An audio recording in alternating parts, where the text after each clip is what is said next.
8 imigran etnis Rohingya yang ditampung di tempat penampungan sementara di Gedung Balai Latihan Kerja, Lauk Semawe kabur.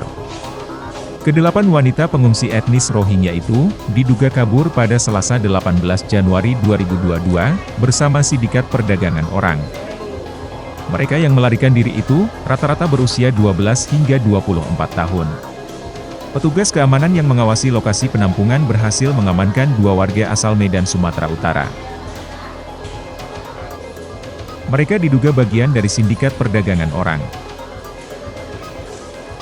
Komandan Kodim 0103 Aceh Utara, Letkol ARM Oke Kistianto mengatakan, penangkapan 2 orang yang diduga berperan dalam kaburnya imigran tersebut setelah adanya laporan dari masyarakat sekitar.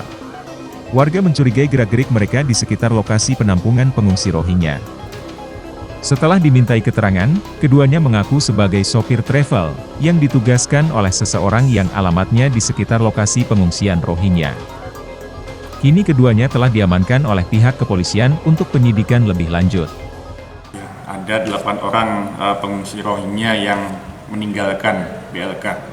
Diduga itu kabur dengan sindikat TPPO. Jadi 8 orang tersebut semuanya perempuan, ya, gadis, dan kemungkinan mereka menuju ke Medan. Sebelumnya 105 imigran etnis Rohingya ditarik ke daratan dengan kapal perang TNI Angkatan Laut, setelah kapal yang mereka tumpangi terombang-ambing di perairan Aceh pada 30 Desember 2021.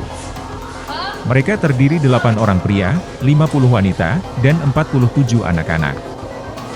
Dari Aceh Utara, Tim Liputan Aceh Video melaporkan.